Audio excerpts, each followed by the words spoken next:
New York Canal on Monday has been positively identified this afternoon as that of 8-year-old Robert Manwill. Preliminary results from the autopsy give us reason to believe that 8-year-old Robert Manwill's death was not an accident. The timeline of the night Robert Manwill vanished has been murky, but now has the investigation been blown wide open? An Idaho Statesman report claims a 7-year-old girl who lives in the neighborhood saw Robert the night he disappeared. The little girl certain she saw Robert on the complex swing set, even seeing him jump off to play on the toy motorcycle. The girl's parents think she came home around 7:30. About the same time, the girl claims Robert left for his mother's apartment. Reports say the girl and her family questioned multiple times by the FBI, as authorities out in full force trying to determine who might be responsible for Robert's death. The case is now being investigated by the Boise Police Department as a homicide. There remains no evidence that Robert was abducted by a stranger. We believe we will determine how and when Robert died and who is responsible.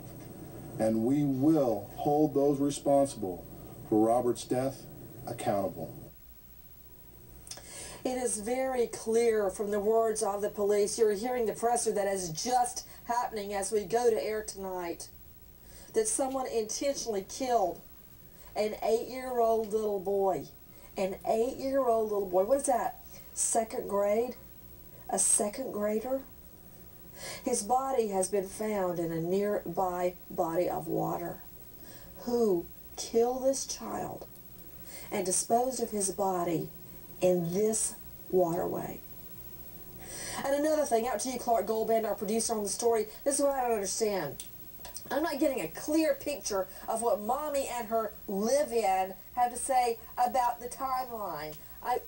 Didn't we get the story from somewhere that they thought the little boy, an 8-year-old, had gone to a party at 7:30 at night? I don't get it. My twins are in their pajamas at home at 7:30 at night. Yes, Nancy, there are conflicting stories on what happened. We had heard two versions of events. The first version being that Robert had asked his mom and her boyfriend that he wanted to go to a party and may have left anyway. The other version that we're also hearing is now that Robert was at a playground around 7:30 at night, went back to his apartment, and that advances the timeline there. Now, there is breaking news at a press conference that just concluded moments ago. Law enforcement has positively identified Robert Manwill. Repeat, we can confirm that this is Robert Manwill's body. Law enforcement also saying they have reason to believe that this was not an accident, but it may be a murder.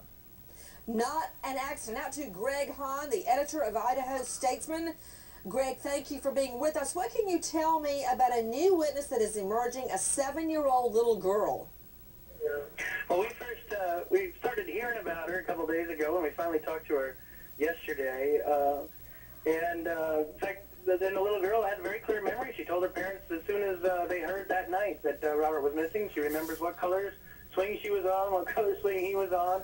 And like you just said, he got off, played on the motorcycle a little bit, and then went home. It's really the closest we've been able to get to talk to somebody who actually saw him that day. So she says, Greg Hahn, Greg joining us from the Idaho Statesman, that they were on a swing. One was in a red swing, one was in the green swing. He got off to go play on a motorcycle. What motorcycle? Why was he on a motorcycle? I think it's just a toy there in the playground. Oh, I see. You know, like one of those little rocking... Yeah, you get on him and you rock back and forth. I got it. Okay, Greg, next question. The child is... because that was scary to me, that some unknown person may have parked a motorcycle there. Okay, so next thing, he went home from playing on the playground. The child knows that. Could she see his apartment from the playground? Was it, for instance, a horseshoe-shaped apartment complex with the playground in the middle? It is. Not all the apartments can be seen from the playground, and I'm not 100% sure. I'm not sure where they all line up, but I think she said he was going home, and she said she was going home, and it was about 7:30. 7:30 p.m. And Greg Hahn, was this a weeknight or a weekend night? This is Friday night. So Friday night, and here, and I should point out, it does stay pretty late in Boise in the summertime. Yes, up until until like 9 o'clock. Okay, we are taking your calls live out to Mark Class, president and founder of Class Kids Foundation. Why did Mommy quit coming to the press conferences, Mark Class? Well, I don't know why Mommy kept coming to the press conferences, but I do know that 7:30 p.m.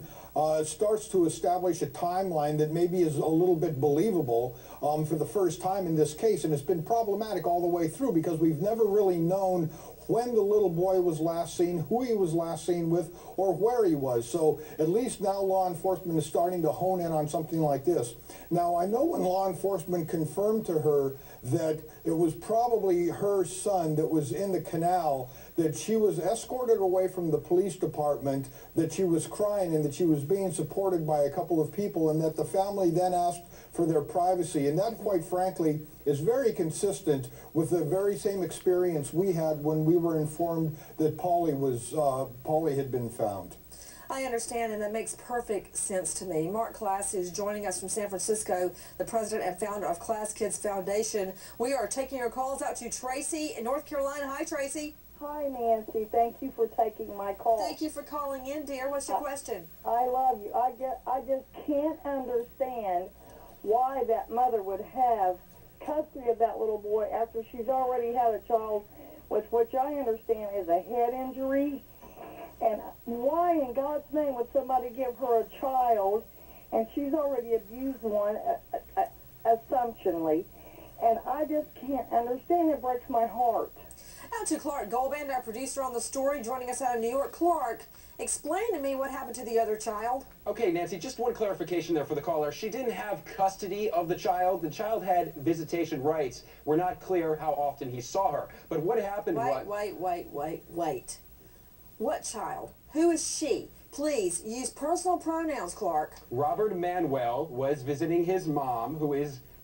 mom's name is Melissa Scott Jenkins. She didn't have custody, had visitation rights. I'm sorry about that, Nancy. Stand corrected. So she didn't even have custody. Why didn't she have custody? Because of what happened with the first child? No, it's a younger child. She pled guilty in March to a misdemeanor charge of injury to a child. Court records show us that she apparently fractured that child's skull by striking him against a hard surface.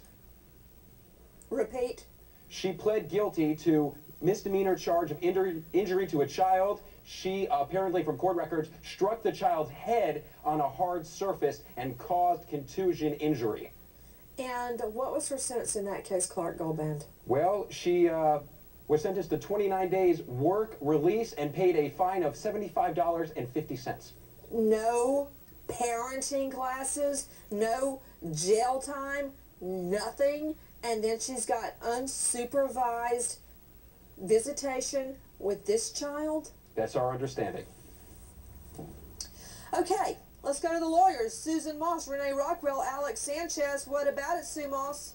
And then add to the picture that the first story that it was reported in the press was that she said that this 8-year-old wanted to go to a party at 9:30. Now, an 8-year-old has to be pretty hardy to go to a 9:30 party. It's absolutely ridiculous. So the timeline may not have been released because it was so absolutely fabricated and ridiculous that it wouldn't have done any good to help solve this case. We are taking your calls live on this case. What happened to this 8-year-old little boy? As we go to air, a police presser stating his death is not an accident. Why did this 8-year-old little boy die? Who is responsible for killing this child, then discarding his body in a local waterway? We are taking your calls. We want justice for Robert Manwill. Very quickly, to tonight's